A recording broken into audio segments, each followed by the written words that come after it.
खींचो न कमानों को न तलवार निकालो, जब तोप मुकाबिल हो तो अखबार निकालो। तो हमारे घर में एक निर्गुण कबीरपंथी निर्गुण पंथी एक गुरु जी थे। इसका लाभ मुझे यह मिला कि मेरे घर में किसी देवी देवता की तस्वीर कभी दिखी ही नहीं, तो आधा काम तो मेरा वहां से हो गया था, पाखंड से दूर था। पिताजी मेरे घोर कम्युनिस्ट थे, क्रांतिकारी समाजवादी और मार्क्सवादी विचारक थे। अपने कमरे में भगत सिंह और कार्ल मार्क्स की तस्वीर रखते थे। डॉक्टर लोहिया पर पहली किताब पढ़ने के लिए देते थे। मैं इन दो वैचारिक छोर में बना था, फिर भी मुझे नहीं पता था उम्र के 30 साल तक कि रामस्वरूप वर्मा कौन थे, अर्जक संघ कौन था। लेकिन जब मैंने पढ़ना शुरू किया तो मुझे यह महसूस हुआ कि इस देश के हर नागरिक को उसके प्राथमिक शिक्षा माध्यमिक शिक्षा में अर्जक संघ, रामस्वरूप वर्मा, महाराज सिंह भारती, जगदेव प्रसाद, तमाम ऐसे लोगों को सिलेबस में होना चाहिए था, तब यह भारत बदलता। मैंने आपकी आंखों में ईमानदारी देखी है, आप जीते हैं रामस्वरूप वर्मा को, आपसे हिम्मत लेके जा रहा हूं। लेकिन कहीं आपके बाद की पीढ़ी को वो ये ईमानदारी और मेहनत नहीं गई तो क्या होगा इस देश का? आज सत्ता आपके हाथ में नहीं है, मान लिया। आपके पास पैसा नहीं है, मान लिया। आपके पास ताकत जनता के बीच जाने की तो है। हम अगर जानबूझ के उनसे उनका ईश्वर छीन लेंगे तो जो छीनेगा उसे ही हो सकता है वो अपना ईश्वर बना ले। जबरदस्ती कोई बदलाव नहीं आता। नई पीढ़ी के नौजवान जो इस देश के हैं ना, बड़े आसानी से उनको कांवड़ ढोने के लिए आप कन्विंस कर सकते हैं, क्योंकि उसमें ऊर्जा नहीं लगती। तार्किक वैज्ञानिक बनाने के लिए बड़ी मेहनत करनी पड़ती है साहब, और हम मेहनत नहीं कर रहे हैं। ये माला पर भी पैसा मत खर्च करिए, मेरा निवेदन। किताब बांटिए, अखबार बांटिए, पतली पतली वो किताब बांटिए जो रामस्वरूप वर्मा ने लिखी थी। इससे क्रांति दिवस मनाया जाएगा और यही क्रांति दिवस की शर्त होनी चाहिए। मैं तो भगत सिंह वाले समाजवाद को याद करता हूं, मैं लोहिया के समाजवाद को याद करता हूं। मैं लोहिया के समाजवाद में जो रामस्वरूप वर्मा जी, जगदेव बाबू, इनका साथ मिलकर के एक ऐसा राष्ट्र बनाना था जिसमें डॉक्टर लोहिया कहते थे सबसे ताकतवर और सबसे कमजोर के बीच 1 और 10 से ज्यादा का अनुपात नहीं होना चाहिए। उस समाजवाद की बात कर रहा हूं जिसमें समता, न्याय, बंधुता, सह-अस्तित्व था, संपन्नता थी। ओबीसी में कौन लोग आते हैं? एक पर्चा मुझे मिला है, बड़ा अच्छा पर्चा है, पिछड़ा समाज महासभा। इसके पीछे ओबीसी में आने वाली जातियों के नाम लिखे हैं। मैं आश्चर्यचकित था कि इसमें से बहुत सारी जातियों के नाम मैंने नहीं सुने थे, और तब भी हम नारा लगाते हैं 85% लोग एक हो। ये जो सबसे कमजोर जिसकी संख्या है वो कहां गया साहब? ये भी तो ओबीसी है। आदिवासियों ने मुझे समझाया कि जाके हिंदूवादियों को कह दो हम हिंदू नहीं हैं, हम आदिवासी हैं। यानी ये सारे लोग शूद्र नहीं थे, एक तो वर्ण व्यवस्था में थे ही नहीं। जितनी ओबीसी जातियां हैं, ये किसान, कामगार, श्रमिक जातियां हैं, ये वर्ण व्यवस्था में फिट नहीं होती हैं, इसलिए इन्हें शूद्र कहना नहीं चाहिए, मेरा ये मानना है। हमें जबरदस्ती शूद्र बनाया गया है, क्योंकि जबरदस्ती वर्ण व्यवस्था आरोपित की गई। जैसे आदिवासी को भी शूद्र बनाया गया, दलित को भी कहते हैं शूद्र। अरे भाई, वर्ण व्यवस्था में वही नहीं, बाहर है। मेरी बात को केवल निवेदन की तरह, आग्रह की तरह लीजिए।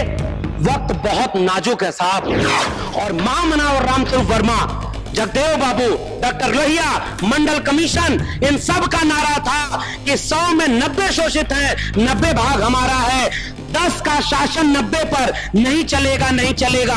और उस नारे को जब आगे बढ़ाया क्रांतिकारी आंदोलनों ने, तो कहा कि शिक्षा पर जो खर्चा हो बजट का 10वां हिस्सा हो।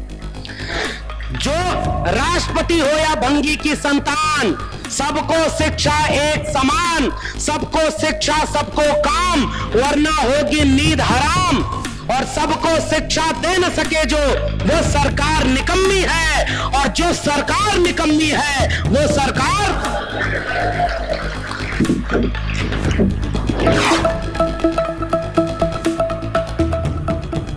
मेरी हसरत है कि आज महामना रामस्वरूप वर्मा का जो जयंती है, जो क्रांति दिवस है, वो क्या इतना कमजोर दिन है कि इस पूरे प्रदेश में, क्या पूरे प्रदेश में इतने कार्यक्रम नहीं हो जाने चाहिए थे कि लगे कि इस प्रदेश का ही एक नायाब हीरा था जिसके जहन में क्रांति का ख्याल था। ये मेरी हसरत है और इसलिए मैं आपकी आलोचना करूंगा। मेरे पास एक अखबार है, इस अखबार को निकालने वाले लोग कितनी मेहनत करते होंगे ये हम समझ सकते हैं। बहुत मुश्किल से ये काम हो रहे हैं। ये आयोजन जिन लोगों ने किया उनको कितनी मुश्किल हुई होगी, अगर आप करीब से उनसे बात करेंगे तो आपको समझ में आएगा। हमारे अग्रज बैठे हुए हैं, उन्होंने अभी कहा एक बड़ी अच्छी बात कि मंच पर भाषण देना सब जानते हैं, लेकिन मदद करके बड़ा कार्यक्रम और इतना अच्छा कार्यक्रम करने में रुचि नहीं दिखाते कि एक ऐसा हॉल होता जिसमें आवाज न गूंजती। तो वो भी तो हो सकता था। क्या रामस्वरूप वर्मा के वारिस इतने कमजोर हैं? मेरी चिंता है। मैं इस अखबार को देखा तो मुझे खुशी हुई कि कम से कम आज के वक्त में अखबार निकल तो रहा है, चाहे जितनी मुश्किल हो रही होगी। इलाहाबाद में मैंने पढ़ाई की है, वहां अकबर इलाहाबादी ने एक शेर लिखा था, खींचो न कमानों को न तलवार निकालो, जब तोप मुकाबिल हो तो अखबार निकालो।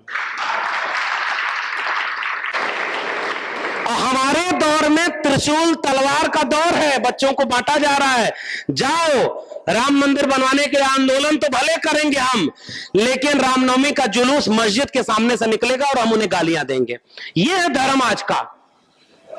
और उस वक्त से अगर आपको मुठभेड़ करनी है तो विचारधारा और कलम और किताब ही आपका हथियार हो सकता है। महामना रामस्वरूप वर्मा मुझे लगता है सबसे बड़ी सीख यही दे गए।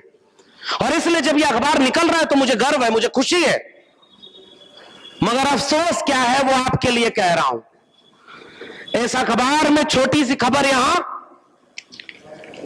एक पन्ने का संपादकीय जो बेहद जरूरी है, बहुत शानदार है, मैंने सरसरी तौर पर देखा, और उसके बाद के पन्नों पर एक समसामयिक, लेकिन बाकी सब पर केवल ऐड है, प्रचार है। और आप जानते हैं अखबार कैसे निकलता है। क्या शौक से ये प्रचार इतने सारे पन्नों पर दिया गया होगा? मैं सवाल पूछ रहा हूं, आप विचार करिएगा। ये देखिए, ये इतने सारे प्रचार क्यों करने पड़े? क्योंकि अखबार की जितनी लागत होगी शायद उतना भी पैसा नहीं आ पाता होगा। मैं समझता हूं इस प्रचार की कीमत, भाई पैसा ही नहीं है, लोग लिखते नहीं, लोग पढ़ते नहीं, नारा सबसे तेज लगाते होंगे। ये एक आलोचना है आपके। किसी महापुरुष को इतना बड़ा कर दे कि जब उसका जन्म मरण का दिन आए तो उसकी तस्वीर पर माला पहना दे, इससे आप अच्छे वारिस, हम अच्छे वारिस नहीं है। उनके विचारों की यात्रा आज कहां खड़ी है? मैं इस मंच का इस्तेमाल केवल और केवल यह बात करने के लिए कर रहा हूं। मेरी चिंता है कि यह विचारों की, यह क्रांति की यात्रा आज कहां है। और तब एक दूसरी आलोचना कर रहा हूं साहब, इस सभागार में मौजूद लोगों की औसत उम्र अगर निकालेंगे ना, तो इस सभागार में मौजूद लोगों की औसत उम्र 50 से ऊपर है। माफ करिए, इस वजह से हम कोई बड़ा काम नहीं कर पाएंगे। इसमें गलती आपकी है कि मेरी है, हम नहीं जानते, लेकिन हमने नौजवानों को जोड़ने के लिए क्या किया, ये मेरी चिंता है। अगर इस उम्र में इस सभागार में इस उम्र के लोग बैठे हैं तो मैं जानता हूं कि उन्होंने पूरे जीवन रामस्वरूप वर्मा को शायद कम पढ़ा होगा, लेकिन हो सकता है मुझसे ज्यादा जिया होगा। इसलिए वो एक अपना रिश्ता महसूस करते हैं, इसलिए वो दूर दूर से प्रदेश से आए हुए हैं। लेकिन सोचना तो होगा हमारे आगे ये कारवां कहां जाएगा, और वो भी उस महामना का मैं जीवनी। अब क्या ही आपके सामने बोलूं, हो सकता है मुझसे ज्यादा जानने वाले लोग, उनके साथ काम करने वाले लोग बैठे हैं, मंच पर बैठे हैं। लेकिन माफ करिए, आज आपके सामने सबसे बड़ा खतरा कोई नेता, कोई राजनीतिक पार्टी नहीं है। हमारे और आपके सामने सबसे बड़ा खतरा 1925 में बना एक सांस्कृतिक संगठन है, जो 2025 में अपने 100 साल पूरे होगा। न उसका कोई टुकड़ा हुआ, न उसमें कोई झगड़ा हुआ भी होगा तो अंदर, न उसने अपने को बांटा, न उसने अपने को तोड़ा, न उसने अपने के टुकड़े किए। और आज 2025 में वो अंदर अंदर तैयारी कर रहा है कि कैसे इस भारत को हिंदू राष्ट्र बना दें। और हम कहां खड़े हैं साहब? ये मेरी चिंता है, और इसलिए मेरी चिंता पर आप केवल गौर करिए। अगर आप पलट के मुझसे पूछेंगे कि भाई तुम सवाल पूछ रहे हो, निदान क्या है तुम्हारे पास? हो सकता है मैं माफी भी मांग रहा हूं कि हो सकता है मेरे पास कोई रास्ता ना हो, लेकिन सवाल तो खड़ा करूं। हो सकता है सवाल के भीतर से कोई जवाब पैदा हो। इस अखबार की चिंता मुझे है। कल्पना करिए, रामस्वरूप वर्मा को अपना नायक मानने वाला समाज क्या इतने पैसे देकर के एक अखबार नहीं निकलवा पाता कि आज के दिन इसके हर पन्ने पर रामस्वरूप वर्मा की लिखी हुई किताब का कोटेशन होता? मैं नहीं जानता था साहब। हम तो पीएचडी कर लिए और हमें तो अंबेडकर कौन है यही नहीं पता था। रामस्वरूप वर्मा को कहां से जानते? क्योंकि रामस्वरूप वर्मा सिलेबस में तो है नहीं साहब। रामस्वरूप वर्मा तो पाठ्यक्रम में पढ़ाए नहीं जाते। रामस्वरूप वर्मा कोई भारत के निर्माता थोड़े ही थे। रामस्वरूप वर्मा की जाति खोज करके कुछ लोग कहेंगे कुर्मी थे, मेरी जात के थे, लाओ पढ़ लूं। वही तो जानेंगे रामस्वरूप वर्मा को, या वो जानेंगे जिन्होंने उन्हें करीब से देखा और समझा होगा। लेकिन जो नहीं जानता, मैं ये सोचता हूं खड़ा होकर के उम्र के 30वें पड़ाव तक मुझे नहीं पता था रामस्वरूप वर्मा और अर्जक संघ कौन है, क्या है, ये किसका फेल्योर है, ये विफलता किसकी है? क्या रामस्वरूप वर्मा की विफलता है ये? नहीं साहब, हमारी बतौर समाज, बतौर अकादमिक संस्थान, हम अपने नागरिकों को उन लोगों के बारे में जानने ही नहीं दिए जिनकी वजह से हम आज यहां खड़े हैं। और जब मैं सामाजिक न्याय के विचार को जाना, पहले तो हमारे घर में एक निर्गुण कबीर पंथी, निर्गुण पंथी एक गुरु जी थे। इसका लाभ मुझे यह मिला कि मेरे घर में किसी देवी देवता की तस्वीर कभी दिखी ही नहीं, कभी नहीं थी। और निर्गुण पंथी कबीर साहब की परंपरा के गुरु थे, उनको मानने वाले मेरे परिवार के लोग। कोई तीज त्योहार का व्रत नहीं, मेरी मां ने कभी जूत प्रतिका व्रत, करवा चौथ ये सब मनाया ही नहीं। लेकिन ये मानते थे कि कोई एक निर्गुण ताकत है जो इस दुनिया को चला रही है। तो आधा काम तो मेरा वहां से हो गया था, पाखंड से दूर था। पिताजी मेरे घोर कम्युनिस्ट थे, क्रांतिकारी समाजवादी और मार्क्सवादी विचारक थे। अपने कमरे में भगत सिंह और कार्ल मार्क्स की तस्वीर रखते थे। डॉक्टर लोहिया पर पहली किताब पढ़ने के लिए देते थे। मैं इन दो वैचारिक छोर में बना था, फिर भी मुझे नहीं पता था उम्र के 30 साल तक कि रामस्वरूप वर्मा कौन थे, अर्जक संघ कौन था। लेकिन जब मैंने पढ़ना शुरू किया तो मुझे यह महसूस हुआ कि इस देश के हर नागरिक को उसके प्राथमिक शिक्षा, माध्यमिक शिक्षा में अर्जक संघ, रामस्वरूप वर्मा, महाराज सिंह भारती, जगदेव प्रसाद, तमाम ऐसे लोगों को सिलेबस में होना चाहिए था, तब यह भारत बदलता। मैं 12 साल से दिल्ली विश्वविद्यालय में पढ़ा रहा हूं और मैं जानता हूं कि सिलेबस में रामस्वरूप वर्मा क्यों नहीं है। क्योंकि उन्हें डर है पुनर्जन्म और भाग्यवाद। इनसे निकला ब्राह्मणवाद।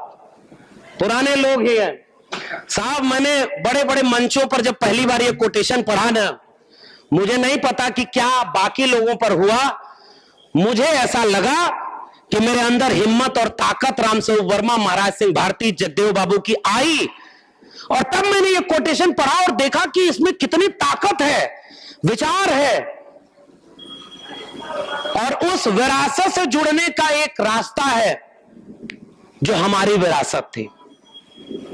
बहुत बाद में पढ़ा, अर्जक संघ पर वीडियो बनाई, और अर्जक संघ के लोगों का पहली बार मेरे पास फोन आया कि साहब हम बहुत खुश हुए, आपने अर्जक संघ को पढ़ा और बताया, हमें बहुत नाज है आपके ऊपर।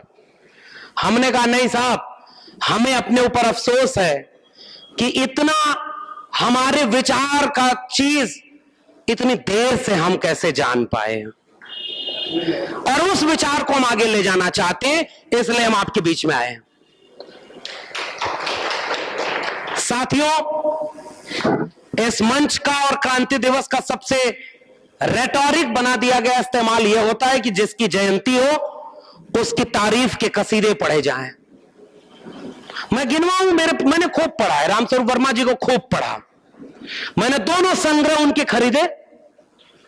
उन्होंने जितनी पाखंड विरोधी वैज्ञानिकता की किताबें लिखी, ब्राह्मणवाद के विरोध में, पाखंड के विरोध में जितनी किताबें लिखी वो सब पढ़ा। जो अर्जक संघ समाज में एक क्रांति लाने का काम कर रहा था उसे पढ़ा। अर्जक संघ ने मानववादी त्योहारों की श्रृंखला बनाई, उसे पढ़ा। अर्जक संघ विवाह करने के लिए नई रीति बना रहा है, उस पर काम कर रहा है, पाखंड का विरोध कर रहा है, उसे पढ़ा खूब। मैं चाहता तो अभी ये बोल करके खूब तालियां बजवा सकता हूं कि ये पढ़ा है, देखो मैं कितना बड़ा ज्ञानी हूं। मुझे लगता है कि ये रामस्वरूप वर्मा को सच्ची श्रद्धांजलि नहीं होगी। मैं इतना कहूं कि घर घर रामस्वरूप वर्मा को पढ़ाइए, ये मेरी पहली बात है। अपने आप पढ़ाइए, मैं नहीं पढ़ा रहा आपको, और इसलिए नहीं पढ़ा रहा क्योंकि बहुत वरिष्ठ लोग बैठे मुझसे ज्यादा जानते होंगे उनके बारे में। एक बात, एक निवेदन, एक अपील, और हाथ उठा के बताइए कितने लोगों के घरों में रामस्वरूप वर्मा का समग्र संचयन या रामस्वरूप वर्मा के बारे में उनके घर के बच्चे जानते हैं? थोड़े से लोग होंगे। हम क्रांति करेंगे महामना के सपनों का भारत बनाने के लिए, और बेटे को अंग्रेजी मीडियम स्कूल में पढ़ाएंगे कि बेटा करियर पर फोकस करो, तुम्हें वहां पहुंचना है, मैं जा रहा हूं क्रांति करने। माफ कीजिए, हम कोई क्रांति नहीं कर रहे, हम केवल बहुत ईमानदारी से बेईमानी कर रहे हैं। ये मेरी चिंता है, क्योंकि मेरे भी घर में वो तालीम नहीं मिली। वरना रामस्वरूप वर्मा एक विचार का नाम है, मेरे लिए व्यक्ति का नाम नहीं है। और विचार का काम है कि हम सब चाहते हैं भगत सिंह पैदा हो लेकिन पड़ोसी घर में हो। ईमानदार लोग थोड़े से, और जब मैं आपसे मिल रहा हूं तो माफ कीजिए, मैं कह रहा हूं, मैंने आपकी आंखों में ईमानदारी देखी है।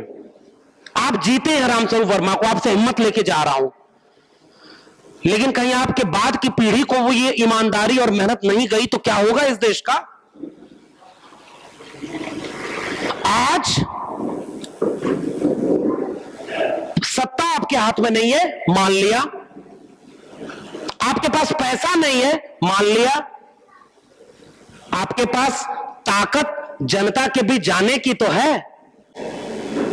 हम, अच्छा, अब एक मेरी चिंता है, नौजवानों को हम क्यों नहीं जोड़ पाते? क्योंकि हम रेटोरिक होते हैं। अभी अध्यक्ष जी ने हमारे एक वक्ता को ये टिप्पणी की कि बुद्ध ने ईश्वर का विरोध किया और बुद्ध को ही ईश्वर बना दिया गया। कल्पना करिए देश कैसा है। हम अगर जानबूझ के उनसे उनका ईश्वर छीन लेंगे तो जो छीनेगा उसे ही हो सकता है वो अपना ईश्वर बना ले। जबरदस्ती कोई बदलाव नहीं आता। और ओबीसी समाज के लोग, ओबीसी समाज के लोग, आप है भगवान स्वरूप कटियार जी, इन्होंने आज जन संदेश टाइम में रामस्वरूप वर्मा जी के आर्थिक चिंतन पर एक लेख लिखा है। बधाई आपको सर, बहुत अच्छा। मेरा निवेदन यह है कि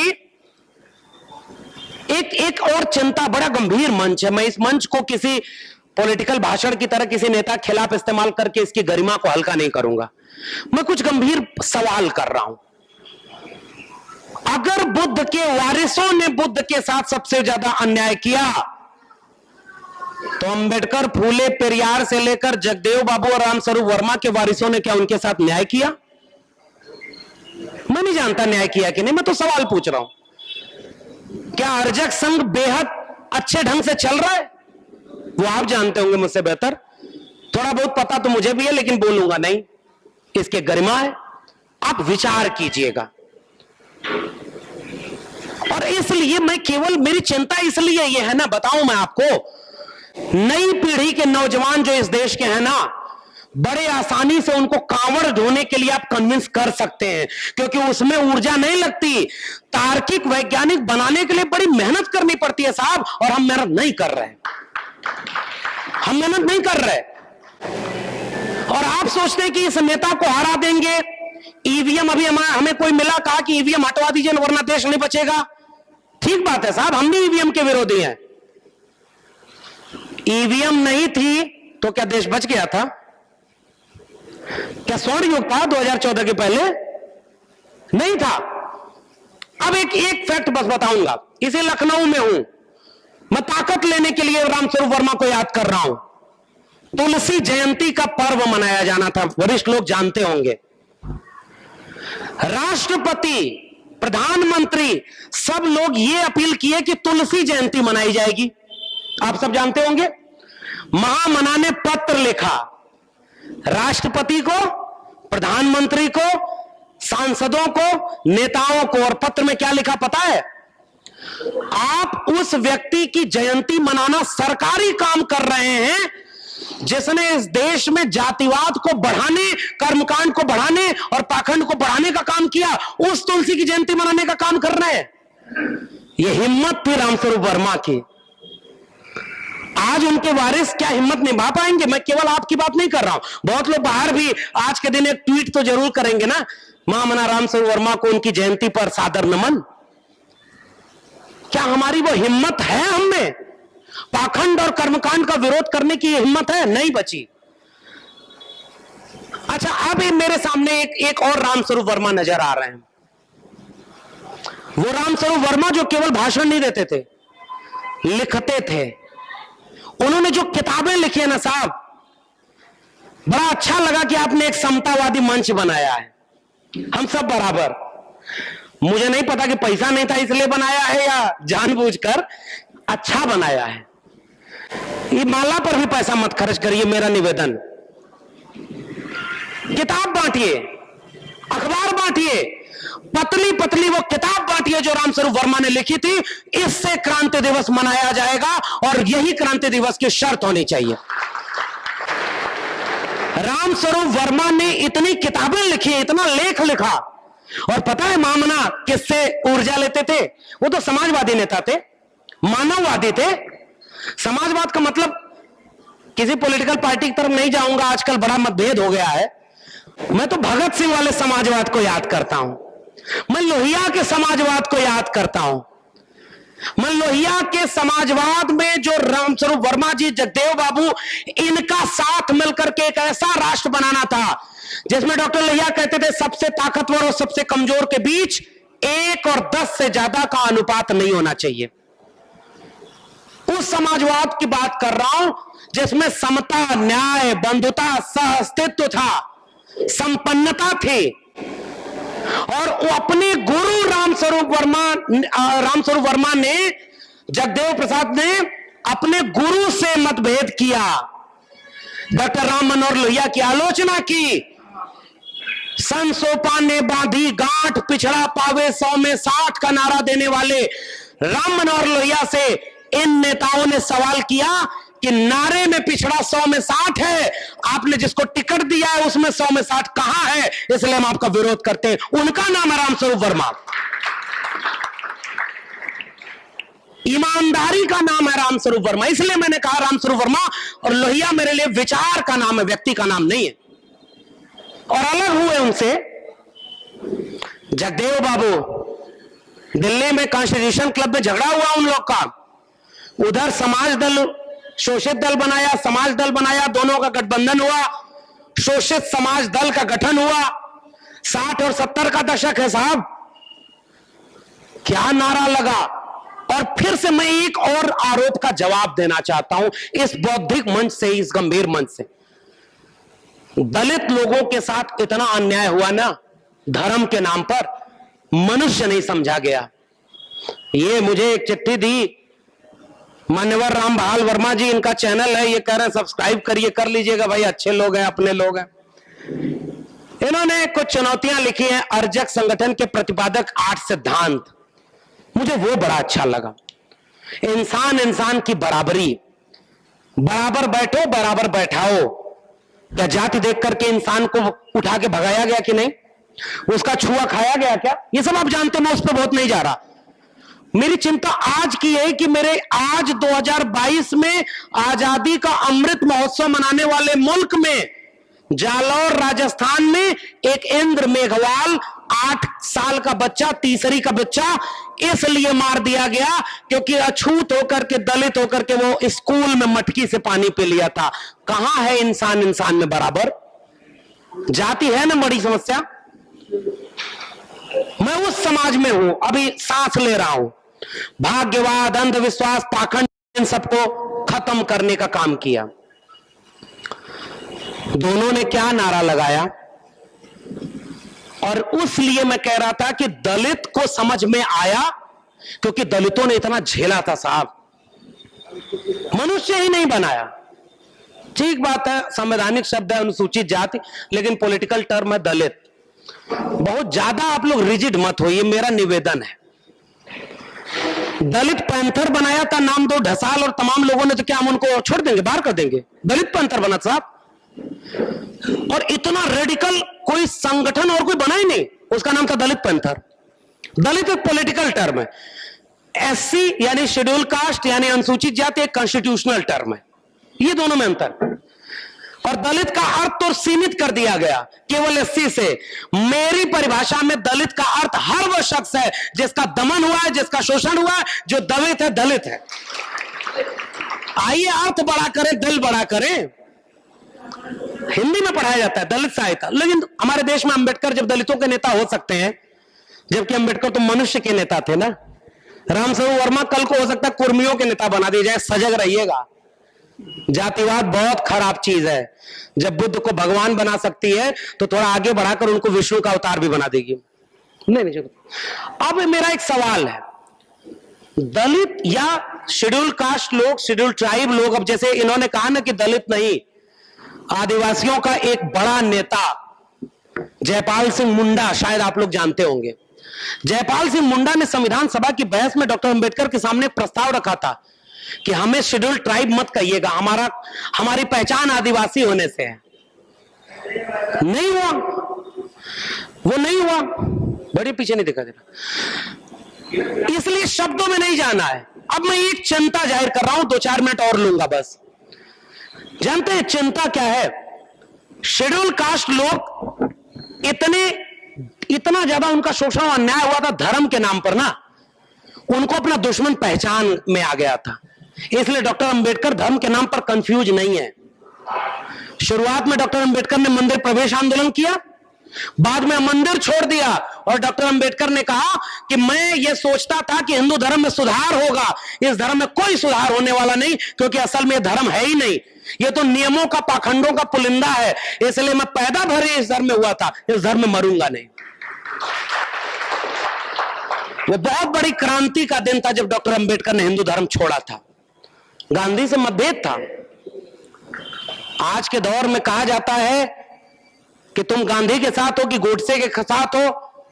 हम तो मानवतावादी विचार को मानने वाले लोग हैं साहब, हिंसा के साथ तो कभी हो ही नहीं सकते। इसलिए गोडसे कभी भी मानववादी लोगों का नायक गोडसे नहीं हो सकता। ये संघी लोग नहीं हो सकते जो इंसान को इंसान से लड़ाते हो। लेकिन गांधी के हम मानने वाले नहीं हो सकते, लेकिन गांधी के हत्यारों के साथ तो नहीं हो सकते। लेकिन गांधी और अंबेडकर में डिबेट जब हुई तो अंबेडकर ने यही सवाल किया था, साहब आप अंग्रेजों से आजादी की बात कर रहे हैं, हम तो हजार साल से आपके व्यवस्था के शिकार हैं, इससे आजादी कब मिलेगी और कैसे मिलेगी? भगत सिंह और गांधी में भी मतभेद था ना। मैं भगत सिंह के साथ खड़ा होता हूं। पेरियार और गांधी में भी मतभेद था, मैं पेरियार के साथ खड़ा होता हूं। इसका अर्थ कतई नहीं कि मैं गांधी के साथ नहीं हूं। मैं जानता हूं कि जितना गांधी ने किया अच्छा किया, जो अच्छा नहीं किया उसकी आलोचना करता हूं। यह आलोचना का हुनर सिखाया है रामस्वरूप वर्मा ने। इसलिए मेरे लिए उस क्रांति का नाम है, क्रांति दिवस का नाम है ईमानदारी। तो शेड्यूल कास्ट, शेड्यूल ट्राइब के बीच तो इतनी चेतना फैल गई कि उन्होंने ये समझ लिया कि हिंदू धर्म ने हमें मनुष्य नहीं समझा भाई, इसलिए हमारा ये धर्म नहीं, मंदिर में घुसने नहीं दिया। ओबीसी समाज के साथ विडंबना क्या हुई? ओबीसी अछूत नहीं हुआ। पता है क्यों? मेरी समझदारी है। ओबीसी में कौन लोग आते हैं? एक पर्चा मुझे मिला है, बड़ा अच्छा पर्चा है, पिछड़ा समाज महासभा। इसके पीछे ओबीसी में आने वाली जातियों के नाम लिखे हैं। मैं आश्चर्यचकित था कि इसमें से बहुत सारी जातियों के नाम मैंने नहीं सुने थे, और तब भी हम नारा लगाते हैं 85% लोग एक हो। ये जो सबसे कमजोर जिसकी संख्या है वो कहां गया साहब? ये भी तो ओबीसी है। अब मेरे सवाल का जवाब, और मैं एक बात कर रहा हूं, इस देश में बड़े बड़े मंचों पर यह शिकायत की जाती है, ओबीसी जिस दिन जाग जाए देश बदल जाएगा, ओबीसी जिस दिन हिंदुत्व से निकल जाए देश बदल जाएगा, ओबीसी नहीं समझ रहा। मैं सोचता हूं कि अगर ओबीसी जिसकी आबादी 50% से ज्यादा है, अगर वो सारे कम्युनल हो जाते तो इस देश में कोई बच पाता क्या? क्या सारा ओबीसी अगर कांवड़ ढोने लगता तो क्या इस देश में, क्या सारा ओबीसी अगर दंगा करने लग जाए तो इस देश में कभी अमन और शांति होगी? नहीं होगी। इसलिए मेरी चिंता यह है और मेरी बात यह है, ओबीसी के बीच सारे लोग कम्युनल नहीं थे, धार्मिक पाखंडी नहीं थे, और ओबीसी के साथ ओबीसी जातियां किसान जातियां थी, पशुपालक जातियां थी, आहिर, गडरिया, कुर्मी, नाई, मल्ला, निषाद, कुम्हार, लोहार, बढ़ई, तमाम जातियां जो हाथ से श्रम करती थी और जो उत्पाद करती थी वो सवर्णों को छूना पड़ता था। इसलिए अगर ओबीसी को अछूत बना देते तो उनका सिस्टम नहीं चलता। इसलिए अछूत किसको बनाया? जो मैला ढोता था, जो उत्पादन कर रहा है। तो शूद्र में कौन आया? ओबीसी नहीं आया तो कौन आया? क्योंकि अछूत जातियां तो वर्ण व्यवस्था के बाहर थी। यह ब्राह्मणवादी नैरेटिव है। मेरा मानना है, मैं आज लखनऊ के इस बहुत वरिष्ठ और बौद्धिक सभागार में एक विमर्श खड़ा करके जाना चाहता हूं। आदिवासी कभी भी वर्ण व्यवस्था के अंदर नहीं थे। मैं भी पिछले दिनों छत्तीसगढ़ गया था विश्व आदिवासी दिवस पर। 5 फुट से कम हाइट की महिलाएं, पूरे शरीर पर कपड़ा भी नहीं, बच्चे कुपोषण के शिकार, महिलाओं की उम्र से पहले बुढ़ापा। वो भी एक भारत है जिसका कोई नहीं पूछने वाला है। मारे जा रहे हैं वो बस्तर, बकसवा, सिलगेर, हसदेव के जंगलों में इंसान होकर के मारे जा रहे हैं। और कौन मार रहा है? सरकार मार रही है, पुलिस और प्रशासन और सेना मार रही है। हर घर तिरंगा, हर हाथ तिरंगा, हर आंख तिरंगा, हर जगह तिरंगा, और अपने ही नागरिकों पर गोली चलवाओ। ये कैसी राष्ट्रभक्ति है भाई? और मैं आदिवासियों के बीच जा करके, पढ़ करके, समझ करके एक बात बोल रहा हूं और एक ही बात बोलूंगा और इस बात के बाद अपनी बात खत्म कर दूंगा। आदिवासियों ने मुझे समझाया कि जाके हिंदूवादियों को कह दो हम हिंदू नहीं हैं, हम आदिवासी हैं। हमारा देवी देवता अलग है, हम प्रकृति पूजक हैं। तीर कमान हमारा पूजा का अस्त्र शस्त्र है, हिंसा का नहीं। हमने तीर कमान तो उनके ऊपर तानी थी जो दिकू थे, जो घुसपैठिए थे, चाहे अंग्रेज हो, चाहे सामंत जमींदार हो, चाहे आज अंबानी और अडानी हो, उनके खिलाफ आदिवासी लड़ रहा है। मैं एक बहुत गंभीर बात कर रहा हूं। आदिवासियों ने मुझसे कहा कि हम आपके हिसाब से पूजा नहीं करते, हम आपके हिसाब से विवाह नहीं करते, हमारा मंदिर वैसा नहीं है, हमारे लोग नहीं है, फिर हम हिंदू कैसे हो गए? हमारी भाषा अलग है, हमारा पहनावा अलग है, और सबको हिंदू बनाने के लिए वहां पर संगठन में काम चल रहा है। तो आदिवासी वर्ण व्यवस्था में नहीं है, यह आदिवासियों ने मुझे समझाया। दलितों को वर्ण व्यवस्था से अछूत बनाकर बाहर कर दिया, यह आप जानते हैं। फिर वर्ण व्यवस्था में शूद्र कौन था? मेरा सवाल है। उन्होंने कहा शूद्र ओबीसी है। ज्योतिबा फूले ने भी लिखा है, डॉक्टर अंबेडकर ने भी हु और शूद्रा में यही एक्सप्लेन किया। एक और बात है, अगर शूद्र है ओबीसी और ओबीसी जातियां, कुर्मी, कोयरी, अहिर, गडरिया, ये सारी जातियां अगर शूद्र थी तो मगध का साम्राज्य किसका था? पाल, प्रतिहार, गुर्जर वंश किसका था? नागवंश किसका था? इसलिए ज्योतिबा फूले और अंबेडकर दोनों एक बात लिखते हैं जिसे रामस्वरूप वर्मा जी लोग, बाबू जगदेव प्रसाद लोग समझ गए थे, और बहुत गंभीर बात है। मैं वही समझाने आया हूं। समझाने क्या, डिस्कस कर रहा हूं। यानी ये सारे लोग शूद्र नहीं थे, एक तो वर्ण व्यवस्था में थे ही नहीं। जितनी ओबीसी जातियां हैं, ये किसान, कामगार, श्रमिक जातियां हैं, ये वर्ण व्यवस्था में फिट नहीं होती हैं, इसलिए इन्हें शूद्र कहना नहीं चाहिए, मेरा ये मानना है। हमें जबरदस्ती शूद्र बनाया गया है, क्योंकि जबरदस्ती वर्ण व्यवस्था आरोपित की गई। जैसे आदिवासी को भी शूद्र बनाया गया, दलित को भी कहते हैं शूद्र है, अरे भाई वर्ण व्यवस्था में वही नहीं, बाहर है। इसलिए अगर क्योंकि शूद्र होता ओबीसी तो अशोक महान कौन था? हमारे यहां सुहेल देव हैं, राजभरों के बड़े नेता हैं, वो कौन थे साहब? यदुवंश था देवगिरी के, पाल प्रतिहार वंश था, अशोक महान, चंद्रगुप्त मौर्य। इसका मतलब एक नए किस्म का विमर्श है। अब उस विमर्श में हम लोग क्या कर रहे हैं? जो पुराने पैटर्न पर सोच रहे हैं। मैं एक सुझाव बस दे रहा हूं, आप मेरी बात से असहमत भी हो सकते हैं। ओबीसी को हिंदू बनाना आसान है, क्योंकि वो अछूत तो रहा नहीं। ओबीसी को उनका अपना देवता भी बना दिया। जैसे मैं एक गंभीर बात कर रहा हूं, पता नहीं ये बात आप लोग सहमत होंगे नहीं।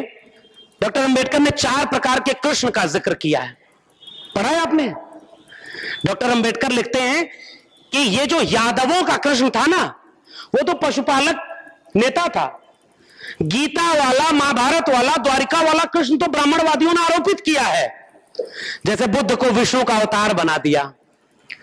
आरएसएस में कुछ दिन बाद डॉक्टर अंबेडकर की बड़ी सी मूर्ति भी बन जाएगी, सजग रहिएगा, वरना आरएसएस में भी जोर से नारा लगेगा, जय श्री राम के बाद जय भीम, और आपके लोग आरएसएस की सदस्यता ले लेंगे।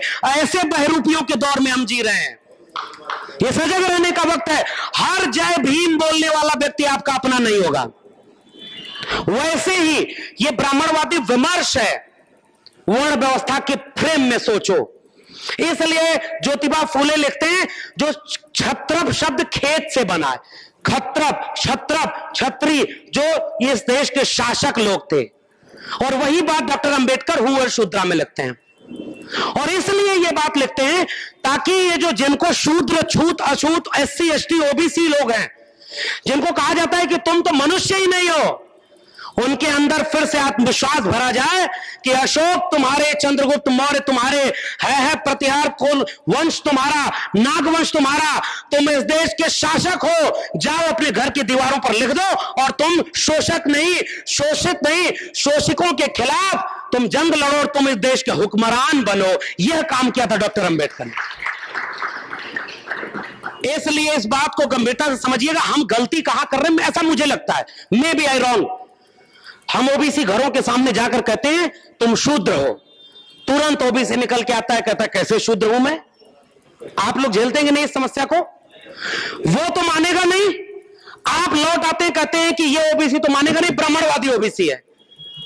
आप लौट आए, पीछे से एक आरएसएस का बंदा गया, कहा कि नमस्कार भाई साहब, नमस्ते, सदा वत्सले त्वया हिंदू राष्ट्रे, हम आपके घर पानी पीने आए हैं, आप तो हमारे हैं, गले से लगा लिया। अगले कांवड़ में ये वाला ओबीसी भी कांवड़ लेने चला गया। गलती किसकी है? उस ओबीसी की है या वो लोग जो तराजू लेकर 24 कैरेट अंबेडकरवादी और 24 कैरेट लोहियावादी लोगों को खोज रहे थे? आप अपनी नाक कितनी लंबी किए उसे समझा नहीं पा रहे। जैसे अभी यहीं पर लोग बैठे हो, सब जय भीम बोल रहे हो, अचानक आपको किसी के घर हाथ में कलावा दिख जाएगा, आप उसका मजाक बनाने लगेंगे, कैसे अंबेडकरवादी हो, कलावा पहनते हो, लाओ कैंची हम काट देते हैं, हम कैंची लेके घूम रहे हैं, सबको शुद्ध अंबेडकरवादी बनाना है। अगले कार्यक्रम में वो आपके आएगा ही नहीं, फिर क्या करेंगे? रामस्वरूप वर्मा ने रास्ता क्या चुना था? समझाने का, संवाद का। रामस्वरूप वर्मा जी क्या लाठी लेकर, कैंची लेकर घूम रहे थे क्या? उन्होंने एक विचार दिया और उस विचार में कहा कि ओबीसी लोगों को आप जबरदस्ती, और सामाजिक व्यवस्था में होता ही है, यादव जी लोगों के किस्सा सुनाओ। अपनी जाति पर बोलूंगा तो खतरा कम होगा, बाकी जातियों पर नहीं बोलूंगा। यादवों में ग्वाल और ढंढोर किसने बनाया? शादी होती है क्या? अरे थोड़ा प्रगतिशील लोग होंगे तो वो कर रहे होंगे, अमूमन शादी नहीं होती, आप भी जानते हैं। ग्वाल, ढंढोर, कृष्णौट, मजनौट, पूर्वी पश्चिमी यूपी का अरे आपके एक बिरादरी में इतना विभाजन है, आप एक बिरादरी वाले एक तो हुए नहीं और आए हैं 52% ओबीसी एक हो जाओ, 90% लोगों एक हो जाओ। कैसे एक होगा रे भाई? यादव जी लोगों को लगता है कुर्मी कोयरी से ऊपर है, कुर्मी कोयरी को लगता है निषाद से ऊपर है, निषाद को लगता है राजभर से ऊपर है, राजभर को लगता है नुनिया से ऊपर है, और इन सब को लगता है दलित से ऊपर है। ये कौन सा एकता है भाई? ये एक सामाजिक चुनौती है साथियों। इस चुनौती से हमें लड़ना है। लड़ने का रास्ता क्या होगा? अपमानित करना, तिरस्कृत करना रास्ता नहीं हो सकता, मजाक बनाना रास्ता नहीं हो सकता। कांवड़ वाले को चढ़ाओगे, अगली बार अकेला गया, पिछली बार, अगली बार 4 को कांवड़ ले जाने लेकर चला जाएगा। एक हमारे यहां किस्सा चलता है, एक आदमी की गलती से नाक कट गई, पूरा गांव मोहल्ला उसे कहता नकटा आ गया, नकटा आ गया। बड़ी बेइज्जती उसको महसूस होती थी। एक आदमी को बहलाया फुसलाया, पता है तुम रोज मंदिर जाते हो, शनिवार को जल चढ़ाते हो, क्यों? घर का कष्ट मिट जाए, मोक्ष मिल जाए। पता है मोक्ष का रास्ता मुझे भगवान ने बताया है। तो कहा क्या? तो कहा कि उसके लिए अपनी नाक कटवा देनी होगी। वो कहा कि अच्छा इसीलिए तुमने कटवाया? कहा हाँ, जिस दिन से कटवाया उसी दिन से मोक्ष मिल गया है। भगवान से बात होती है डायरेक्ट। कम पढ़ा लिखा आदमी था, अपनी नाक उसने भी कटवा ली। फिर उसने कहा कि यहां तो कोई मोक्ष मिला ही नहीं, भगवान मिला ही नहीं। तो कहा समझ गए, हमको भी नहीं मिला था, हमको भी नहीं मिला था, लेकिन पहले मैं अकेला था, अब हम 2 हो गए, चलो तीसरे को खोजते हैं। और धीरे धीरे उन्होंने पूरे गांव को नकटा बना दिया। धर्म ऐसे काम करता है। पता नहीं इस पे भी बुलडोजर न चल जाए, मेरे खिलाफ FIR ना हो जाए। मैं तो नाम भी नहीं लिया भाई, हमने थोड़ा ही कहा कि आपका धर्म उनके तरह चलता है। हो सकता है मैं ईसाई धर्म की बात कर रहा हूं। इशारे, ये चेतना, ये वैज्ञानिक तार्किक विवेक जिन पुरखों ने दिया, उनमें से एक की जयंती हम मना रहे हैं, रामस्वरूप वर्मा की। वैज्ञानिक दृष्टिकोण से धर्म के खिलाफ खड़े हो, अपने आप धर्म वाले अपना धर्म छोड़ देंगे। ज्योतिबा फूले ने एक नाटक लिखा है साहब, तृतीय रत्न। तृतीय रत्न नाटक का किस्सा इस तरह से घर घर समझाने की जरूरत है। आप कैंची लेकर घूम रहे हैं साहब, चोटी काट दे, कलावा काट दे, ऐसे नहीं कोई होता। हमारे इसी सभागार में एक पति पत्नी बैठे हुए, मैं नाम नहीं लूंगा, उन लोगों का मेरे पास फोन आया कि आपकी वजह से हमारे घर में माहौल खराब है। मुझे नहीं पता मेरी इस बात को बोलने के बाद, आप बिल्कुल मैं बताऊंगा नहीं। अब शिकायत क्या थी, और ये उदाहरण मैं जानबूझकर दे रहा हूं। मान लीजिए हम कोई बात समझ गए कि धर्म गलत है, हम पढ़ने का हमको मौका मिला, बाहर घूमने का मौका मिला, हमें समझ में आ गया कि ये गलत चीज है। हो सकता है जिसको हम समझाना चाह रहे हैं वो इतना जल्दी ना समझ पाए, लेकिन हम चाहते हैं कि आज ही तुरंत तुम्हें बदलना होगा, वरना या तो भगवान को चुनो या हमको चुनो। साहब इतना जल्दी मत करिए, बहुत दिन तक आप भी भगवान को चुने थे। उदाहरण मैं क्यों दे रहा हूं उन लोगों का पता है? क्योंकि मैं अपने घर में भी लड़ रहा हूं। मेरे बहन की शादी होने वाली है, मैंने कहा ब्राह्मण आएगा तो मैं नहीं आऊंगा। घर में लोग परेशान है, ब्राह्मण की शादी कैसे होगी? हमने अपने घर में लड़ाइयां नहीं लड़ी और पूरे समाज को क्रांतिकारी बनाने चले थे, इसलिए वो क्रांति नहीं हुई जिसका रामस्वरूप वर्मा ने ख्वाब देखा था। हम अपने घर में नहीं लड़ते क्योंकि वहां तो हमारी चलती नहीं। मेरा सुझाव आप सबको यह है, और सबको समय दीजिए, हड़बड़ी मत करिए। पीढ़ी दर पीढ़ी जो धर्म और पाखंड भरा गया है, बटन दबाते ही खत्म नहीं हो जाएगा। दलितों का, आदिवासियों का इसलिए खत्म हुआ क्योंकि उसी धर्म ने उनका इतना अपमान किया था ना, उन्हें समझ में आ गया कि मेरा धर्म तो है ही नहीं। ओबीसी को अपमान नहीं झेलना पड़ा था, इसलिए ओबीसी को थोड़ा समय दीजिए। और समय देने के वक्त करना क्या है? वो वैज्ञानिक चेतना और अपना इतिहास, 2 चीज बताना। ये मेरी आखिरी बात है आज के संबोधन की। करत करत अभ्यास ते जड़मति होत सुजान, रसरी आवत जात ते सिल पर परत निशान। ये हम लोगों ने सुना पढ़ा था। और हमारे यहां अब 2 तरह से लोगों को समझाना होगा। पहला, अपना इतिहास बताइए, और इतिहास गलत मत बताइएगा। इतिहास बताइए कि आप इस मुल्क के बनाने वाले लोग हैं, किसान कामगार जातियां हैं। आपका धर्म हिंदू धर्म नहीं है, आप प्रकृति पूजक थे। खेती किसानी के समय गीत गाया जाता था कि नहीं? फसल की पूजा होती थी कि नहीं? आप बताइए। आप सबके लोक देवता कुल देवता होते थे कि नहीं? वो लोक धर्म था, वो ब्राह्मणवादी धर्म नहीं था। जबरदस्ती ब्राह्मणवादी धर्म आया। और वो धर्म कैसे आया? दो चुटकुला ज्योतिबा फूले के रेफरेंस से बोल रहा हूं, नहीं तो पता चले FIR हो जाए, NSA लग जाए। आजकल तो ऐसे ऐसे मठाधीशों का शासन है, खुद FIR करते हैं, मुकदमा उनके ऊपर 22-24 होता है, मुख्यमंत्री बन के मुकदमा वापस ले लो। ये सब भी इस रेस में हो रहा है। ज्योतिबा फूले ने तृतीय रत्न में लिखा, एक बड़ा गरीब कमजोर OBC समाज का व्यक्ति गया एक पंडित जी के पास और कहा पत्नी समेत कि मेरे घर में बड़ा कष्ट है साहब। तो पंडित ने कहा कि मैं तुम्हारा पतरा देख रहा हूं कि शनि तुम्हारा ठीक जगह पे नहीं है। तो कहा कि शनि ठीक जगह पे कैसे आएगा? तो पंडित ने कहा कि हवन कराना होगा, मैं मंत्र पढ़ूंगा, शनि सही जगह पे आ जाएगा। आदमी बोला कि कितना पैसा खर्च होगा? उस जमाने के हिसाब से उन्होंने कहा मान लो 10,000 रुपया खर्च होगा।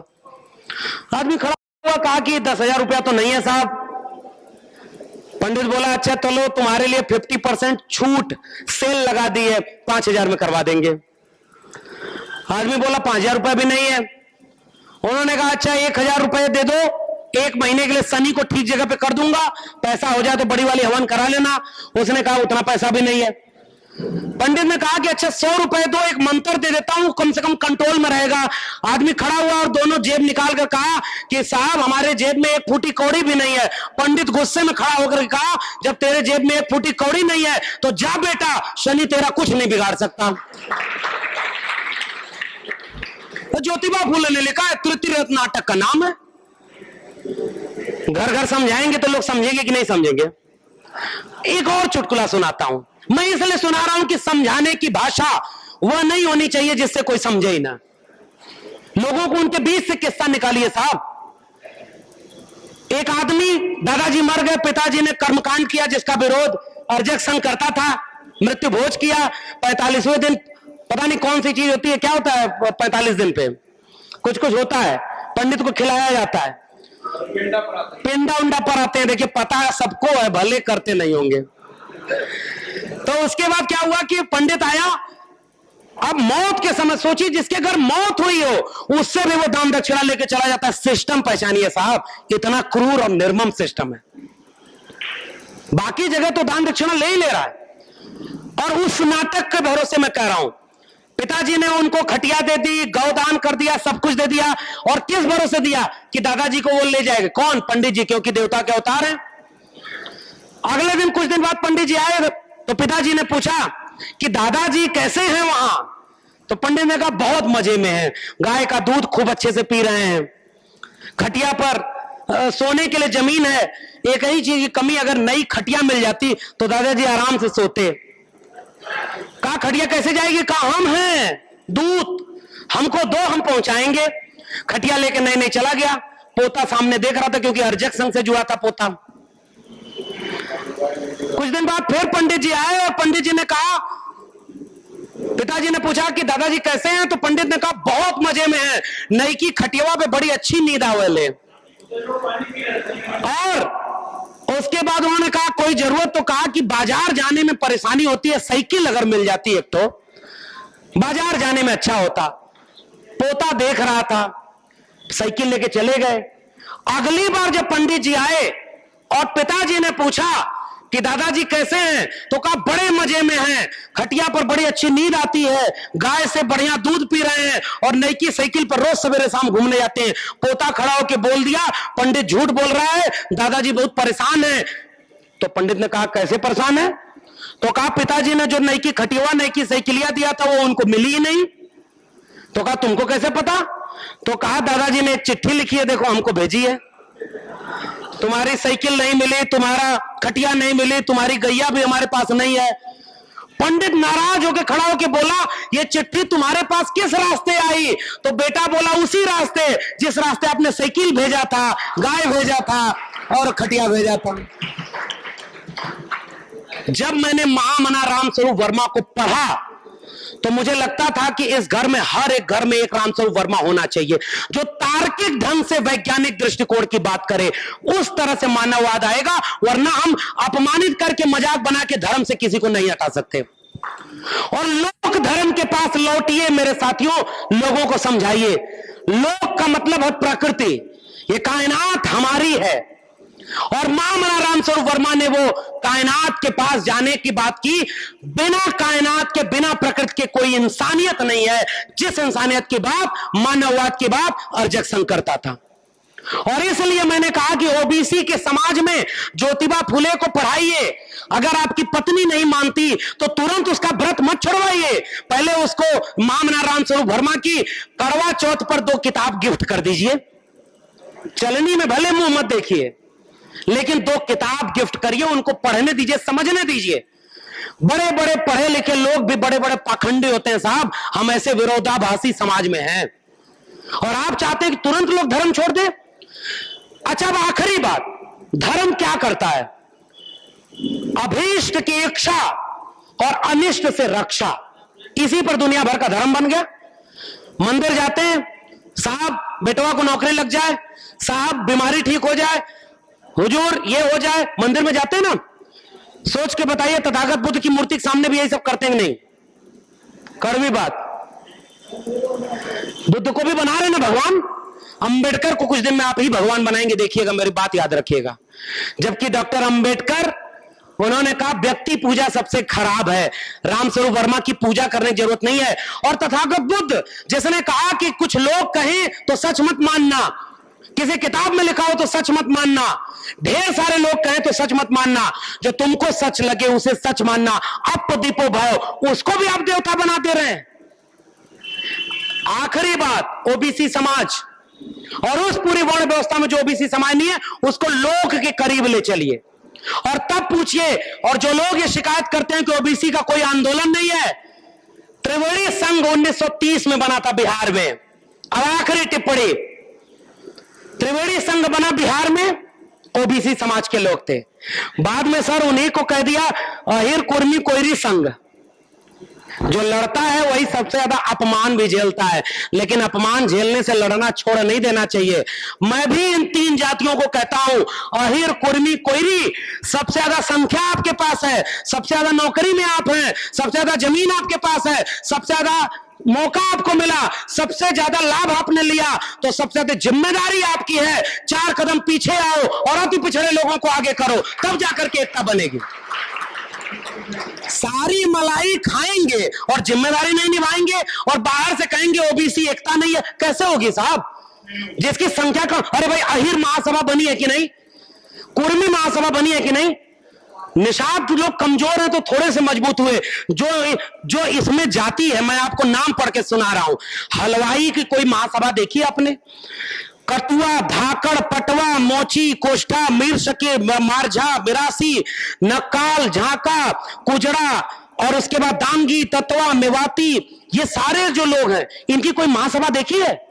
अरे इनकी संख्या कम है, आपकी संख्या ज्यादा थी, तो आपको लगता है ओबीसी आप हैं, आपने कमजोर को पहचाना नहीं। न्याय और समता हमारे अंदर भी नहीं है और हम आरएसएस से लड़ने जा रहे हैं।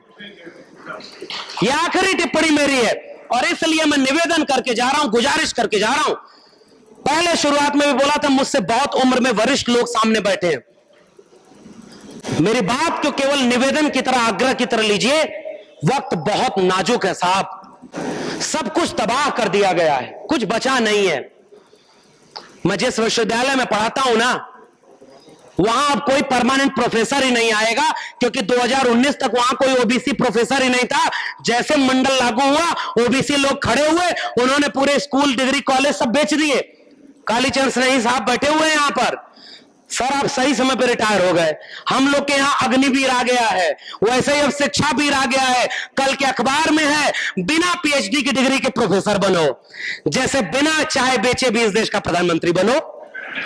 झूठ बोलो, झूठ बोल के उसे प्रधानमंत्री बन जा रहे हैं, मुख्यमंत्री बन जा रहे हैं, तो हम लोग क्या सच बोलो। अब इसलिए आखिरी अपील, ओबीसी लोगों को अगर जगाना है, अगर ओबीसी नहीं जगा तो इस देश में कोई क्रांति नहीं होगी, मुझे तो एकदम क्लियर है। ओबीसी नहीं जगा तो सब बारी बारी मारे जाएंगे। पहले मारा जा रहा मुसलमान, हम आप नहीं खड़े होते उनके साथ। दाढ़ी टोपी देख करके मुसलमान मारा जा रहा है और हम उसके साथ नहीं खड़े होते। हम किस बात के वंचित शोषित का बना रहे हैं? मुसलमान खड़ा है, दाढ़ी टोपी देखकर लिंच हो रहा है। इस देश के दलित, पिछड़े, आदिवासी अपने मुसलमान मोहल्ले रहने वाले के सामने अगर खड़े हो जाते, क्या मजाल कि इस देश में कोई दंगा करवा ले? आप मुसलमान के साथ नहीं खड़े हुए क्योंकि आपको लगता था कि आप हिंदू हैं। आप आदिवासी के साथ नहीं खड़े हो रहे क्योंकि आपको लगता है आप दलित, पिछड़े हैं। आप दलित के साथ नहीं खड़े होते क्योंकि आपको लगता है कि आप ओबीसी हैं। आप कुर्मी, कोयरी, निषाद, मल्ला, राजभर, कुम्हार, लोहार के साथ नहीं खड़े होंगे क्योंकि आपको लगता है आप अहीर हैं। कल को आप मारे जाओगे, आपके साथ खड़े होने वाला कोई बचेगा ही नहीं। और मारे जा रहे हैं। थानों में जाकर देखिए, इसी राज्य में सरकार थी ना, कह दिया यादव की सरकार है, जवाब नहीं दे पाए पिछली सरकार के लोग। आज किसी में हिम्मत है कह दे ठाकुर की सरकार है। हर जिले में ठाकुर डीएम, ठाकुर एसपी, ठाकुर अधिकारी, और जेल में कौन है? SC, ST, OBC. बुलडोजर किसके घर पे चल रहा है? एससी, एसटी, ओबीसी के। इसलिए इसी राजभवन और इसी विधानसभा में बैठकर वित्त बजट बनाकर किसान मजदूरों की एकता की बात करने वाले नायक रामस्वरूप वर्मा अगर आज होते तो 3-4 लड़ाइयां एक साथ लड़ रहे होते। पूंजीवाद के खिलाफ लड़ाई, पूंजीवाद के खिलाफ लड़ाई लड़ रहे होते। ब्राह्मणवाद, उसके खिलाफ सामंतवाद, जातिवाद और पितृसत्ता, इन सब के साथ ये लड़ाई लड़ी जा रही होती। और इसलिए द्रविड़ संघ, अर्जक संघ और वहां से लेकर के मंडल, नारा क्या लगा था? 2 बातें हैं मोटी मोटी, हमें चाहिए इज्जत रोटी। मिटे गरीबी और अमीरी, मिटे चाकरी और मजबूरी। वो नारे को जोड़िए साहब, और ओबीसी घरों में चलिए, समझाने चलते हैं। आगे 5 साल में अगर इस देश की किस्मत न बदल जाए तो कहिएगा कि हमारी ताकत कमजोर थी, हमारे पुरखे कमजोर। दो बातें हैं मोटी मोटी, 2 बातें हैं मोटी मोटी, हमें चाहिए इज्जत रोटी। पुनर्जन्म और भाग्यवाद, इनसे निकला ब्राह्मणवाद। ब्राह्मणवाद की क्या पहचान? गिटपिट बोले करे न काम। मानववाद की क्या पहचान? ब्राह्मण भंगी एक समान। जिसमें समता की चाह नहीं, वह बढ़िया इंसान नहीं। मनुष्यता के पक्ष में खड़े हैं। किसी पार्टी, किसी विचारधारा और किसी नेता से आपको खतरा नहीं है, खतरा मनुष्यता पर है। और जिस विचारक का आप नाम ले रहे हैं, वो मनुष्यता का पेड़ लगाया था, जिसमें विज्ञान, तर्क, सुख और समृद्धि का फल लगा था। जो समता की बात, जिसमें समता की चाह नहीं, वह बढ़िया इंसान नहीं। समता बिना समाज नहीं, बिन समाज जनराज नहीं। जो जमीन को जोते बोए, वो जमीन का मालिक होए। राष्ट्रपति, अब उसके बाद अर्जक संघ जुड़ा, शोषित समाज दल बना, और राम मनोहर लोहिया का नारा, पिछड़ा पावे 100 में 60। ओबीसी नहीं एक होंगे भाई, दलित एक नहीं है, आदिवासी एक नहीं है। आओ उससे भी बड़ी एक एका बनाए, जो एका हमारे पुरखों ने बनाई। 100 में 90 शोषित हैं, शोषितों ने ललकारा है। धन, धरती और राजपाट में 90 भाग हमारा है। और इसी नारे में आपके सामने एक दृष्टि भी है। लड़ाई किसकी लड़नी है? धन, धरती और राजपाट की। इस मुल्क के 90% संसाधनों पर इस मुल्क के 90% वंचितों, शोषितों का हिस्सा होना चाहिए। कुछ लोग, हमारे लोग भी तो हो, जो बैंक से लोन लेके लंदन भाग जाएं। भाई, देश को लूटने में भी वही आगे हैं। हालांकि ये एक गंभीर बात नहीं है, लेकिन आज भी इस देश में 90% लोग 10% कम्युनिटी के हैं। और महामना और रामस्वरूप वर्मा जगदेव बाबू, डॉक्टर लोहिया, मंडल कमीशन, इन सब का नारा था कि 100 में 90 शोषित हैं, 90 भाग हमारा है, 10 का शासन 90 पर नहीं चलेगा, नहीं चलेगा। और उस नारे को जब आगे बढ़ाया क्रांतिकारी आंदोलनों ने तो कहा कि शिक्षा पर जो खर्चा हो बजट का 10वां हिस्सा हो। जो राष्ट्रपति हो या भंगी की संतान, सबको शिक्षा एक समान, सबको शिक्षा सबको काम, वरना होगी नींद हराम। और सबको शिक्षा दे न सके जो, वो सरकार निकम्मी है, और जो सरकार निकम्मी है वो सरकार। साथियों, मैंने वक्त ज्यादा ले लिया, लेकिन गुजारिश यही है, ये आखिरी वाक्य मेरा है, ये मैं आपके लिए नहीं बोल रहा, ये खुद के लिए बोल रहा हूं। मेरे पिता कॉमरेड थे। भगत सिंह और अंबेडकर से पहला परिचय मेरे पिता ने कराया था। और मेरे पिता एक बात कहते थे, मेरे पास पैसा नहीं है, विचार है जो मैं तुम्हें सौंप रहा हूं। मुझे ऐसा लगता है कि अगर उस विचार को मैं अगली पीढ़ी को नहीं सौंप पाया तो मैं सबसे बड़ा दगाबाज हूं अपने पूरे विरासत का, अपने पूरी कौम का।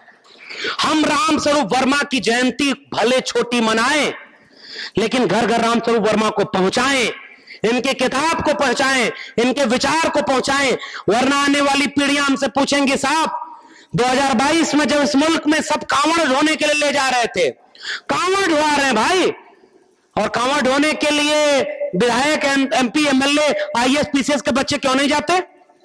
गरीब बेरोजगार के बच्चे क्यों नहीं जाते? इस मुल्क में 1999-98 में गणेश जी की मूर्ति दूध पी रही थी, आजकल क्यों नहीं पी रही? प्यास नहीं लगी क्या? पी रही थी कि नहीं मूर्ति? पुराने लोग जानते होंगे। जबकि टीवी कैमरा भी नहीं था, पूरा देश गणेश जी को मूर्ति पे पुलाने लगा। उसके बाद इस देश में जो एक प्रधानमंत्री है, उसने कोरोना में टेस्ट कर लिया है, थाली बजाओ कोरोना भाग जाएगा, ताली बजाओ कोरोना भाग जाएगा, दीपक जलाओ कोरोना भाग जाएगा। जब उसने देखा पूरा देश है ताली थाली बजा रहा है, तब उसको समझ में आ गया, कुपई में यहां भांग पड़ी है, इन मूर्खों पर तो हम 100 साल राज करेंगे। इसलिए वैज्ञानिक चेतना, ईवीएम ओवीएम हट जाएगी, फिर भी आरएसएस को नहीं हरा पाओगे। आप बीजेपी को हरा सकते हो, और आपके नेता ने सामाजिक सांस्कृतिक आंदोलन नहीं किया। रामस्वरूप वर्मा एक क्रांति का नाम है। आप किससे लड़ रहे हो? वो कांवड़ आपके बच्चों को ढुआ लेगा, बच्चा आपसे लड़ जाएगा, क्योंकि बच्चे को टीवी पर रामायण दिखाया गया है। जिस देश का रक्षा मंत्री राफेल बना विज्ञान से और आया तो उसके नीचे नींबू और मिर्चा लटका रहा था, और हम आप क्या करते हैं? दुनिया में कंप्यूटर आया तो उससे वहां पर विज्ञान और तकनीक आगे बढ़ी। भारत में कंप्यूटर आया तो जन्म पत्री और कुंडली देखी जा रही है उससे। इस देश में कुछ हो सकता है क्या? इस देश में आज भी फैक्ट्री से विज्ञान और तकनीक की सहायता से बनी हुई वैज्ञानिक गाड़ी को खरीद करके इस देश के लोग लाते हैं और उसमें स्वास्तिक का चिन्ह बना के नारियल फोड़ते हैं। अरे मूर्खों, जो पंडित आकर के मंत्र पढ़ रहा है कि जाओ मंत्र पढ़ दिया, इस गाड़ी से एक्सीडेंट नहीं होगा, तो तुम उस गाड़ी पर इंश्योरेंस क्यों कराते हो? पंडित से कागज पर लिखवा लो, मैंने मंत्र पढ़ दिया, अगर एक्सीडेंट हो जाए तो उसका हर्जाना मैं भरूंगा। पंडित अगर लुंगी लेकर भाग न जाए तो कहना। हमारे गांव में तो कहावत है, एक पंडित जी थे, उनसे लोग जाके कहे कि पंडित जी गांव के लोगों ने, बच्चों ने गधा मार दिया। पंडित जी नाराज हुए। पंडित ने कहा कि वेदों में लिखा है गधा मारना बहुत बड़ा पाप है, ये तो बड़ा नरक मिलेगा, 84 प्रकार की योनियां, 22 प्रकार के नरक, किसी में तला जाएगा, किसी में भुना जाएगा, काटा जाएगा।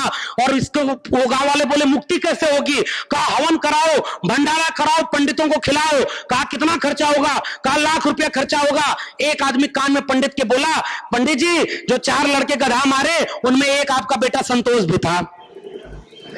पंडित जी खड़ा होके बोले, 2-4 लइकन में एक संतोष और गधा के मरले में कौनो न दोष। ये सारा पाखंड इसलिए है क्योंकि हम उसे जी रहे हैं। हड़बड़ी मत करिए, पीढ़ी दर पीढ़ी पाखंड आया, धीरे धीरे आगे निकलने दीजिए। अगर एक हाथ में उसके कांवड़ है, दूसरे हाथ में एनिलेशन ऑफ कास्ट, भारत का संविधान और मंडल कमीशन पकड़ा दीजिए। एक दिन ऐसा आएगा कांवड़ फेंक करके वो भारत का संविधान और मंडल कमीशन पकड़ लेगा। यही आपकी क्रांति है। आप चढ़ाइए मत। मुझे लगता है कि मेरी श्रद्धांजलि, मैं आपके बीच में आया, ऊर्जा लेकर जा रहा हूं। मैं ताकत लेकर जा रहा हूं, क्योंकि आप तो एक मुख्यमंत्री को झेल रहे हैं उत्तर प्रदेश में, हमारे दिल्ली में तो इनका वो बैठा हुआ है। बड़ा खतरा है, नौकरी से निकाल देंगे, आपको कुछ भी मुकदमे में फंसा देंगे। मुझे लगता है ज्योतिबा फुले को मारने की कोशिश की, बुद्ध के पेड़ को काटा जिस पे ज्ञान प्राप्त हुआ था। बुद्ध क्या मर गए? अखबार किताबें लाइब्रेरी जला दी बुद्ध की, बुद्ध क्या मिट गए? कबीर को खत्म करने की कोशिश की, कबीर क्या दफन हो गए? ज्योतिबा फुले को मारने के लिए घुंडीबा को भेजा, ज्योतिबा फुले खत्म हो गए, घर से निकाल दिया था ब्राह्मणवादियों के कहने पर। गोविंद राव ने अपने बेटे और पतों को, मिट गए ज्योतिबा फुले क्या? डॉक्टर राम मनोहर लोहिया ढंग से चुनाव नहीं जीते, बढ़िया से बड़े नेता नहीं बने, डॉक्टर राम मनोहर लोहिया खत्म हो गए क्या? डॉक्टर अंबेडकर, भारत आजाद हुआ तो सिलेबस से हटा दिए गए कि इस मुल्क के लोग जान ना पाए कि डॉक्टर अंबेडकर ना होते तो भारत कैसा होता। डॉक्टर अंबेडकर खत्म हो गए क्या? रामस्वरूप वर्मा को सिलेबस से निकाल दोगे, रामस्वरूप वर्मा पर कार्यक्रम नहीं करने दोगे, लेकिन एक पीढ़ी आएगी जो अपने जहन में अर्जक संघ का विचार करके एक सवाल करेगी कि हम अर्जक हैं, हम अर्जित करके खाने वाले लोग हैं और तुम अनर्जक हो, जिसके लिए उन्होंने कहा शोषक हो, जिसके लिए उन्होंने कहा, चौधरी छोटू राम ने कहा, सोनेलाल पटेल ने कहा कि कमेरा हो और तुम लुटेरा हो। हम 90% कमेरा लोग 10% लुटेरों के खिलाफ खड़े होंगे, हमारी आवाज दबेगी नहीं। इस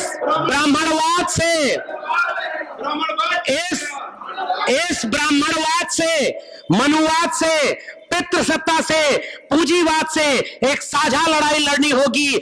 उसके लिए दिल बड़ा करना होगा, नाक थोड़ी छोटी करनी होगी। हम सब की नाक बड़ी लंबी हो गई साहब, मंच पर जगह नहीं मिली, जाके बाहर कहेंगे बड़ा खराब कार्यक्रम था, कोई लिहाज ही नहीं रहा। 4 दिन के लड़के को बुला के घंटा भर बुलवाया, हमको बुलाया ही नहीं। मैं माफी चाहूंगा उसके लिए आयोजकों से, लेकिन वही दिल बड़ा करिए, अपने गांव में इससे बड़ा मंच लगाइए, इससे ज्यादा लोग आपके सामने होंगे। हजारों लाखों नेताओं की जरूरत है साहब, बने बनाए मंच पर तो हम भी भाषण दे लेते हैं, आज तो हर घर में नेता की जरूरत है। इसलिए आयोजकों को बधाई और क्रांतिकारी सलाम कि आपने मुझे सम्मानित किया है। मैं हिम्मत और हौसला लेकर आपके सामने पूरी विनम्रता से यह भरोसा लेकर लौट रहा हूं कि जब तक हिम्मत बची रहेगी, इस मनुवादी, जातिवादी, फासिस्ट, तानाशाही जालिमों के सामने मानववाद, संविधानवाद, लोहियावाद, अंबेडकरवाद और इंसानियत का ये वाद जो है उसकी मशाल जलाते रहेंगे। जय भीम, जय मंडल, संविधान जिंदाबाद, इंकलाब जिंदाबाद, संविधान जिंदाबाद।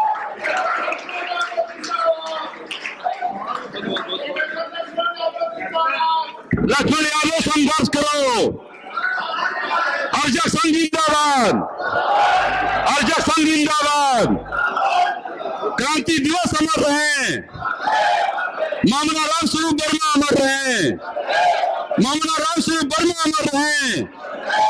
ब्राह्मणवाद जाएगा, ब्राह्मणवाद जाएगा, ब्राह्मणवाद जाएगा।